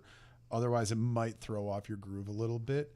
I do stretches. I do stretches because they say when you're acting, it's you're wearing somebody else's skin. And you know what I mean? You got to loosen up your own skin to hop into somebody else's skin at that point. And but a part of my trauma, my mom died when I was, junior in high school. Well, it's a little more extensive than that, but that is a part of me putting on my cape. When anytime I do it here. I don't know if you ever catch me doing it. I do it every time I'm about to go perform. Well, a little, stretch. I usually stretch at home before I get here. But I do this thing. It's a ritual, and I've done it since I was playing hockey, since I started doing stand up. Anytime I go up on stage or film for that matter, I do this Sammy Sosa, Sammy Sosa, Chicago Cubs. He would kiss his heart. And then like point to the sky. I do that. I point to my mom heart banner tattoo, and I point to the sky in remembrance of my mother, hence my stage last name. I think it's important for people. Even just, it might sound silly. It might look really silly to a lot of other people who don't know what you're doing, but if that's your way to put that acting hat on. And then to do some sort of ritual at the end of it too, to take it off. For any entertainers out there, try to find maybe what that ritual is. I wouldn't get so superstitious. Yeah, I was gonna say, because don't get too superstitious with the OCD. If I like to being in the mental health field, and this is. And I shouldn't have said OCD. My apologies for saying OCD. It's a good thing you did, because it can be a good thing to speak on, because. A lot of times people think OCD is just, I want things in order, I want things to be clean, I'm very particular. And it's like, ooh, no. OCD is when like if I don't do things in this particular way, this person's gonna die or like something really terrible is gonna happen. So and those differences of like feeling very uncomfortable if like things are done a certain way, that still deserves attention and that still deserves support, but definitely different than OCD. So I want to make sure it's in my role that I clarify. Absolutely. Mhm. Absolutely. I'm glad we touched on that. Yeah, because a lot of people throw out OCD so many times. It's like, well, I don't think you're diagnosed with OCD, but you're particular on how you like your things, you know. Yeah. Yeah. Well, what other questions do we got? We've been going for a bit. Yeah. In your questionnaire, you say you're willing to give a demonstration of something. What was it? Yeah, I can definitely wrap up with like a improv consultation. So I'm down for that. You want to volunteer, Jack? I'll volunteer. I'm a little screwy. I'll let you know now. I think that'd be a fun way to end it. It would be a fun. We don't have a chase lounge in go here. Sit over there. All right. I can sit here? What do I do with my hands? I don't know. Yeah, I don't know. If you can kind of improvise and maybe kind of run through maybe what, you know, if I was to come to you and say, hey, you know, like I have personally, I sometimes have imposter syndrome where, you know, I have self-doubt myself. And a lot of times I think a lot of people in the entertainment world, especially now in this economy, like if you work in the arts, you got to juggle 3 different jobs just so you have certain nights off that you can go and perform. And I'll speak for a lot of artists, especially post pandemic. A lot of them just feel so burnt out. You know what I mean? Like I was really going at the arts and entertainment for hell. So I was doing stand-up comedy when I was underage with a fake ID, just because I loved doing it. I knew that was what I wanted to do with my life. COVID happens, you know, I'm juggling all these jobs. COVID happens. Most of the art scene was non-essential, quote unquote. And a lot of us hung up the clown shoes at the end of it. The folks that are still in it, they're gritty. You know what I mean? I'm fucking Batman, dude. I'm not the best, but I'm like, I've fallen so many times, but I keep coming back. I guess, you know, for anyone like myself who's feeling burnout and exhaustion from that, but like knows in their soul that they need to keep doing it because they know it's going to make them really happy. How would you maybe encourage someone to keep swinging? That is a really great question, and I appreciate you being vulnerable and sharing that, because I'm sure a lot of people are going through a very similar thing. I would start with your why of, because you can be doing any job, but you're choosing to, even though it's hard, even though there's a lot of challenges, you're still in it, and there's something there. Like, what is that why that keeps bringing you back to this field? I think the why, we always talk about the why on this show. It's I've always wanted to make the world a happier place. I grew up with childhood trauma, like I said, and it was enough that, you know, when I was at the hospital visiting my mother in the hospital, I remember watching a Vince Vaughn movie, and I was like, that's it. That's totally, it hit me like a ton of bricks. I was like, that's what I need to do with my life. And I've always idolized guys like him and like Adam Sandler, who have this platform for their friends to come on board and be a part of something more than themselves, having that synergy, if you will. And you know, even with Hawk Wins, you know, I'm incredibly thankful for Jay. He believed in me when I didn't even believe in myself. To come here every Wednesday and be a platform for artists. So that's a part of the why, and the other part is to break generational curses. I don't know. I probably would have just been a cop if, you know, had I not chosen the entertainment field, just because that's the upbringing I had. You know, we joke around a lot that, you know, we're guys in my neighborhood grow up to be cop, criminal, or construction. and you got to pick 2 of the 3 to survive. Mm. And the arts wasn't always a thing. So I think breaking out of that stigma of what you're expected as a man these days is definitely something that's always been drawn to why I do it. Mm-hmm, mm-hmm. And from that, situating that alongside the imposter syndrome, it sounds like the imposter syndrome touches on, just your performance ability, but without that underlying why. And if you were to, get up on stage and, well, I guess that could be a question then. During those moments when imposter syndrome is especially high, when you are getting up on stage, is there anything going through your head or any like stuff in your body? Then no, because I've already bought the ticket and I'm taking the ride and I'm doing it, I think it's the dull moments at home where I'm sitting at home and I could be writing stand-up comedy material, but I choose to just doom scroll because it's just kind of comfortable and brain melting, and finding that urge, and I know the spark is in there, otherwise I wouldn't feel guilt for not doing it. So I guess the imposter syndrome comes from not lately I've been feeling like if I'm damned if I do and I'm damned if I don't for freaking everything lately, performance and not. So I guess it's really just it starts at the home base of saying and organizing my thoughts and direction, but maybe also being a little bit like, oh, I want to do this, I want to do this, I want to do this, and not kind of zoning in and focusing on one thing when I got my eyes on 5 different things. That makes sense, because if you're already feeling low energy, burned out, and there's so many different ways, you're like, ooh, where do I situate my attention? That sounds really overwhelming. It's like, oh, what do I choose?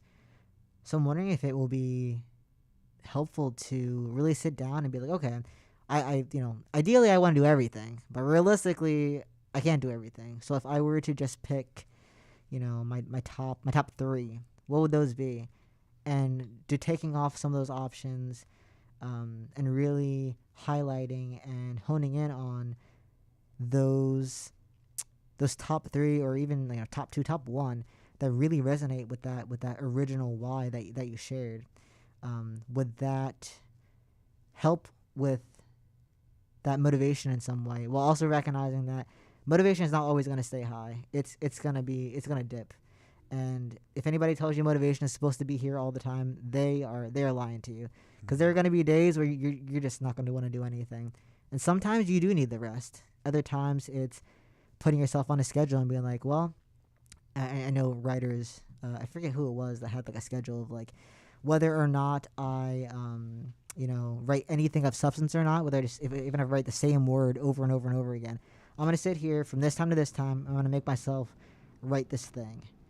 And for some people that's helpful. Other people, they need a break, step away from it, and maybe they have that shower thought that comes to them. It all depends on, and that's why it can be so helpful with having that, stuff like this, where it's like, do you need the break, or is it, do you need community, inspiration, a tweak of that mindset, or a combination of both, and trying it out and seeing what happens. Yeah, maybe more so the community of having, as an athlete, I think that's a part of being on a team, is that you're held accountable by other people, or you hold your friends accountable, and like I said, most of my friends are getting married and having kids now. So like, I don't always have, and that's hard too, to say, hey, let's go to an open mic where there's a 2-drink minimum. And you got to go out and spend some money to practice your craft, and that's sometimes hard for some people to go and do that. But yeah, no, it's important to stay focused and stay directed. I do have a dream board. I was watching that movie, The Secret, and there's the book, The Secret, about manifest destiny, and imagining and seeing things repeatedly. And it's funny because if you were to look at my dream board, which is a big cork board of all my ideas and things that I want to do in life, that in itself is fucking cluttered. You know, I look at that and I'm like, no wonder I'm all over the damn place. I'm like, I don't have my priorities set. So maybe that's the good way to start then, because some people, you know, like they're like, I can't start this essay or I can't do this until my entire apartment is clean. And then when they can do that, they're able to do it. You know, do you have any experience on people manifesting things that they believe from repetitive seeing it every day to have a dream board? Do you think that's important for some folks? I would say for some people it can be, for some people maybe it's not, but the main underlying thing from that that I think is really important to touch on is this idea of putting a new perspective in your brain and keeping it there. Because say if you're thinking, oh, I'm never gonna make it big in the comedy scene, that thought can then influence. Yeah, I'm not gonna go to that open bar or open mic because like why even bother? Versus if the thought is like, okay, well, you know, this is the particular goal I want for my comedy, or even if it's just that particular goal, other areas in your life, maybe I don't know, you volunteer at the hospital and do like, you know, very low stakes comedy for like adults or kids, whatever. Maybe that doesn't not gonna further, and maybe depending on who's at the hospital, but maybe it wouldn't further your career in any way, but it feeds that why, which maybe can feed into that motivation career wise. But it's all about expanding that perspective of making sure your perspective is not limiting, you know, is not limiting yourself and what you can do as a performer. It's like the red car theory. You familiar with the red car theory? You know the red car theory? Right now, I want you to look at anything that's yellow in this room right now. Anything that's yellow, right? Close your eyes. Point to anything. I want you to think about anything that is blue. Can you think of anything that's blue right now? Right? Because you're not looking for the blue, you're looking for the yellow. You always had this idea of the yellow in your head, and you weren't guiding that towards that. So when you have your focus pointed into the blue, towards positivity, towards doing, you know, what you want to do, you know, when you're thinking about it, you're more likely to do it. Then it will affect your daily actions. Then. I would just make sure people are mindful of. I don't want to point people towards toxic positivity. Like if stuff's bad, it's okay to sit in the bad, but just making sure that, because your brain is more is trained to sit more in the negative, so that is normal.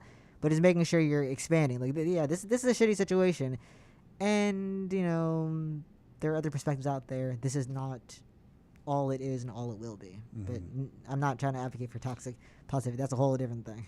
What is? I'm like. It's trauma. It's what, you know, how would you define it? Is there a line that's too far with positivity? I would say positivity can become toxic if you're not allowing yourself to feel the full range of emotions.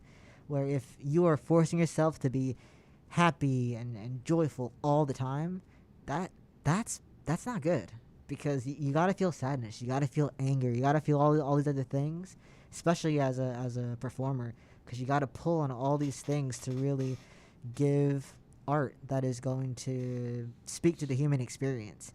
So you got to be able to touch on all the emotions, not just the positive ones. Interesting. And that, you know, that's one thing I've read about, you know, a lot of rock stars too, where they're like, they will chase this high of positivity. They're like, I'm on cocaine all the time and this makes me feel good, and I'm like always on this cloud nine. And then you know, they get later on into their later years, and they're just like, oh my God, like I haven't felt emotions since the mid 80s. And they get clean and they're like, I want to feel what sadness is like, I want to feel what empathy is like, and they lose that sense. Sharon, I was just feeling like he's got a lot of senses still. Sheesh. The fuck, Sharon. You know, it's you know, I don't know where I was going with that, but it's like to have that you know, to have that separation, because I've even said to some friends too, like, you know, hey, I don't have the emotional capacity for this, because I'm going through a lot of shit right now. My car was just stolen. I'm dealing with this and that. And to say, hey, you know, I don't want to be overly positive because I'm not in that space, you know. Do you think there's a healthy way to tell people, hey, I love you, but I don't have the emotional capacity for this right now, without maybe getting too into it? Mm-hmm. I think it depends on the person and how you, like the way you said it. That's the way that you normally speak, and that's, you know, something that your friends, family, whoever expects. Then that could be a way. I'm mindful of not having people like lean into the quote unquote therapy speak. I know that's been like a some therapy language can be helpful. Other times it can just be another way to not take accountability for like, you know, emotions and your role in other people's life. But I think and again, I am a little biased in the way that I communicate this, because being a therapist and also being autistic, I am very direct and clear with what I say, or at least I try to be. So I can say the way that I say it, and then people can kind of tweak it to how they say it, because everybody's not me. But what I try to do, especially when I have the energy, is like, hey, you know, you know, you're sharing this stuff. You know, I appreciate you, you know, sharing this with me. But I just want to be honest. Like I have this conversation with my sister's watching this. Hi, Hannah. But I have this conversation with her often. Of like, sometimes she'll be like telling me stuff, and I'm like, hey, like I really want to listen to what you're saying, but like I just can't hear it right now because I'm just going through my own stuff. Can you tell me at a different time, or like can you, like, you know, check with somebody else and then get back to me on it? And she's like, oh yeah, no problem, because we have that kind of relationship. I might talk to a friend. I may say it differently to a friend. Some friends know that it's going to take me a second to reach back out, but I'll eventually reach back out. It's all in the relationships that you have, the communication that you do before things go bad. Communication is so important, and like the dynamics you have with people, that attunement to make sure that everyone, you know, feels heard and seen. So when you have moments like that, it doesn't cause a big rift, because there's that trust that, oh, okay, I trust this person cares and they'll get back to me. They just don't have the capacity right now, and I'll reach out to somebody else, or I'll reach back out later. That's interesting what you said about being direct with people. I appreciate that in a friend. I really do. When my shit stinks, I need people to tell me, hey, like, pick it up, dude. You know what I mean? But in a kind way. And a lot of people aren't open to that. You know, I think I think that I come from a long line of motherfuckers who, I know we're trying to keep it squeaky clean. Sorry for the swears. I come from a long line of people who are very outspoken to injustice, and people who will say, hey, you're being a dickhead right now. Stop. Hey, you made me feel this way. Can you not do that? Hey, how you treated that person was wrong. And to some people, it's really off-putting. And I'm trying, especially in the last couple of years, have been trying to, like, I'm not gonna change who I am morally, but emotionally trying to change who I am, because, you know, there's a million ways to say something. You know, if you come off in a certain tone, you know, sometimes other people pick that up as like, oh, he's just being a dickhead, when really I'm just trying to say, like, hey, you know, you're being a fool right now, or I'm being a fool, or whatever it may be. Is there kind of a kinder way to, I don't know, maybe be more upfront with people like that, to maybe tell them and be, how am I trying to say this? To be more vulnerable and say, hey, you know, I don't always have the emotional capacity. I love you. I love you tremendously, but like X, Y, and Z, I just hope you understand. And going into the future, just know that I kind of have this reserve about myself. Like I don't. For instance, I had a friend who, I came forward to, and I was like, hey, you know, I don't appreciate the way that you treated me in said time. I'm like, I love you to pieces, but I'm just like, things are just kind of different now. And that really hurt them. And it hurt me. It hurt me saying it, you know, you know, I guess, where is that line? And is there a better way to kind of say that to somebody without ruining your relationship? I think that touches on something that it can be easy to forget, that relationships are always going to involve, like, two or more people, and it's never just you. The other person also adds something. So you mentioned you shared something like, hey, like, you did this thing, and I love you, but this really hurt me when you did that. And there's some people who are like, oh my gosh, like, I'm so sorry, thank you for telling me that. Some people might kind of pop off and be like, who do you think you are, da da da. And I think in the moment it can be hard to step back from that, because you're in that moment, you're experiencing like an intense reaction or something that you really care about, and it's like, oh man, now I'm hurt because I wanted to be heard, now I'm not being heard. But stepping back from it, and that's why it's so important to have like conversations about communication and boundaries before things get heated, because in the moment your brain is just not, doesn't have the capacity to do it. It sounds like too with that friend, maybe they have their own stuff. There can be trauma of, I don't know, if in the past they've had bad experiences of people like calling them out on things, and they have trouble like taking accountability. Some people have trouble with that from like past experiences, past trauma, and that's not a you thing. That's a them thing. It's not to talk badly of the friend. Everybody has their stuff that they need to work on, but that's a them thing. Some people might have a traumatic response to said thing. I totally get that. Now, what's people like to throw out the word toxic masculinity in this day and age, and I fully admit, I mean people could be toxic, male, female, transgender, anyone could be toxic, but I feel like as of lately, a lot of men have a hard time with emitting emotions, saying, hey, that you crossed a boundary with me, and without coming off as a Ken who chugs Monster and drives a pick. You know what I mean? Is there an easier way for men to be more vulnerable in that state? I would say a good resource amongst many can be a Bell Hooks book, The Will to Change. It is a little more from how what I remember reading of it. It can be a little more Christian leaning, so that may not be everyone's cup of tea. But for the most part, it's a really powerful book. And whether you agree with everything in it or not, it still gives you a lot to sit with regarding like men, masculinity, and then it's the intersectionality of like race, gender. And I think that touches on this idea of relationships always involve more than one person. And if you have a dude, or even just a masculine person, someone perceived as masculine in general, who is sharing their emotion, and those emotions are being dismissed, that's not the dude's problem. That's the environment or whoever is dismissing the emotion. Because if we're asking especially men, to be more vulnerable, we gotta listen to when they share their emotion.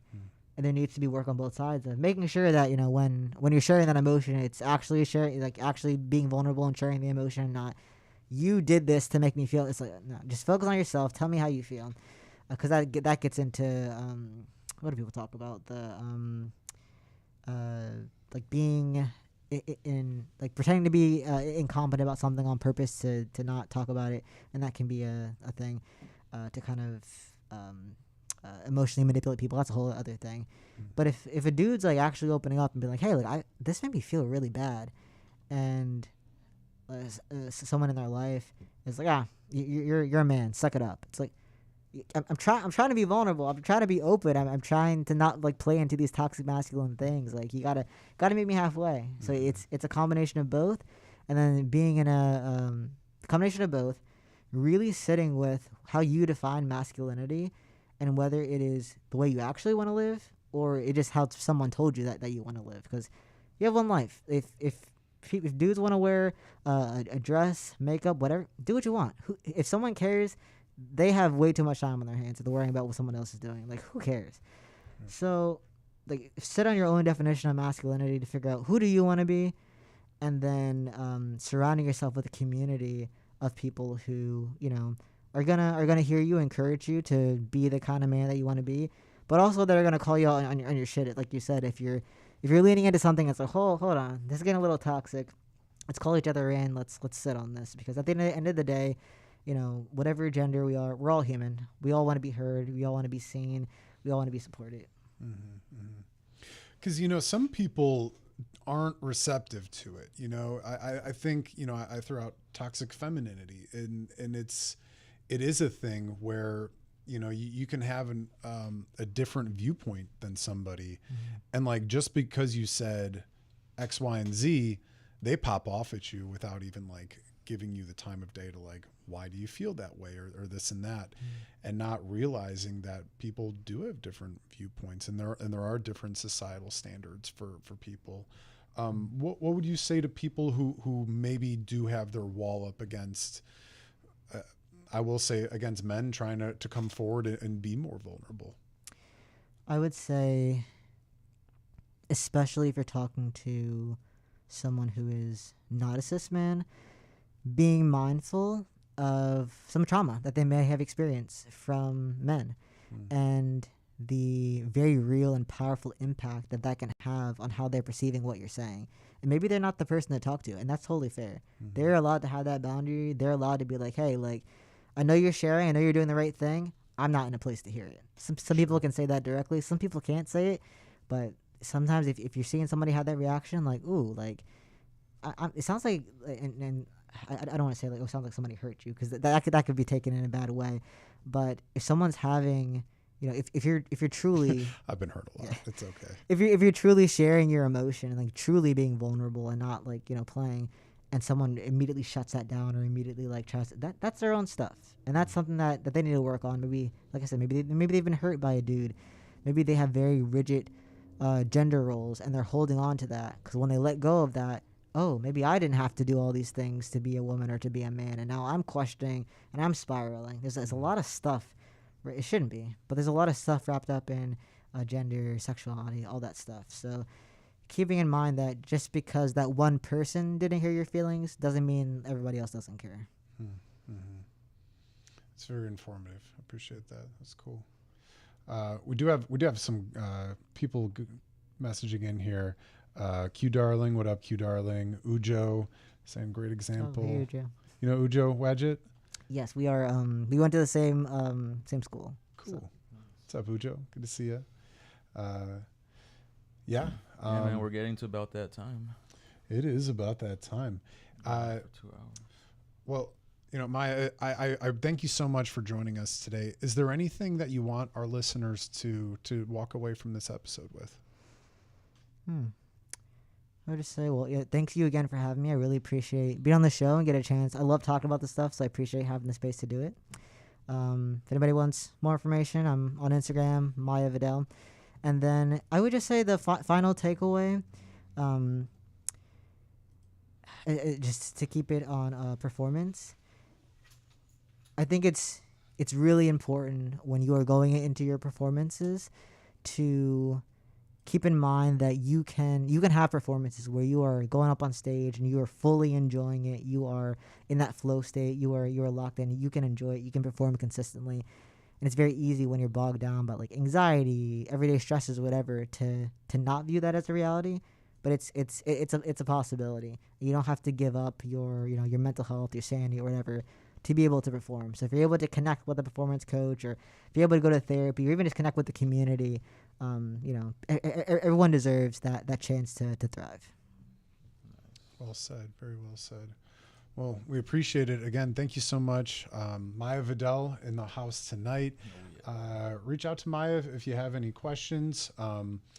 Check out their Instagram. Check out social media. And, I just want to thank everyone for joining us today. I thought we had an awesome show. It's funny. I was telling Jay this the other day.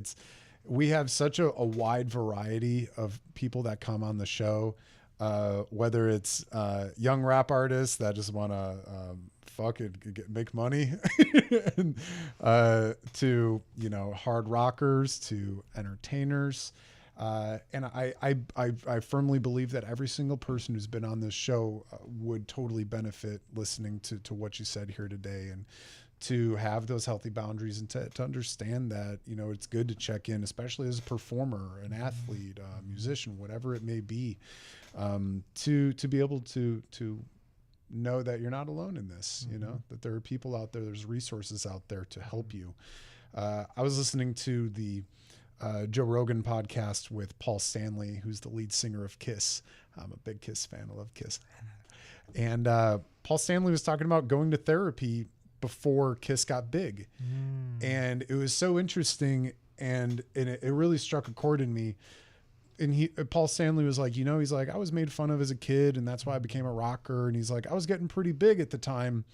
And he's like, I didn't feel depressed. I didn't feel sad. I didn't feel, you know, this or that. He said, I went to therapy so I would be able to handle the fame. He compared it to surfing. He goes, there's waves. He's like, waves are coming. And he's like, I don't want to be surfing on a boogie board. He's like, I want my base to be a solid 12-foot surfboard so I can ride that wave all the way to glory. And I think that is a very important message to anyone out there, again, who's a performer, just to have that base, to have that understanding that, you know, even if you feel like $100 or $1 million, whatever you feel, whatever currency, that, you know, it's good just to tune in, do some meditation, do some self-reflection, look yourself in the mirror, and know that it's okay to check in with yourself. It's okay to take the time off. It's okay to re-navigate some things, because when that wave comes, you got to get ready for it. Cowabunga, man. Yeah. Well, again, I appreciate it so much. Thank you so much for coming in. It's incredibly informative. Jay, you got any last messages for the world? Cowabunga. Cowabunga, that's a good one. You know, we always end the show with a challenge for all of our viewers out there to go out and do something in the world. You know, I think I'm going to tell people, make up your own. You know, after listening to this entire podcast, I think you know what you need to do now to make your world a better place. Whether it's calling that friend or joining that club, taking the class, signing up for therapy, maybe looking into getting medication if you feel off, responsibly, and maybe making up your own rituals of putting the performance hat on and off. It's an important thing for anyone to just kind of tune in and do. So, yeah. I challenge everyone to get money and fuck bitches. That's what I challenge everyone to do. Well, you know, that's part of rock and roll, right? Amen to that. So, well, thank you guys so much for joining us tonight. Again, Maya Vadell, thank you so much for joining us. Check out all of their social media links and everything. We'll put all the links in the description later. For anyone out there who's tuning in, leaving us some comments, Emily, Ujo, Rich, thank you all so much for joining us tonight. Thank you for the comments. It was very insightful. Thanks for the tips. And don't forget to subscribe. Yeah, if you like the show, like and subscribe. Me and Jay do this every single Wednesday night. Every Wednesday we have new artists on. So tune in next week, and we'll see you guys then. Oh, yeah. Have a great night.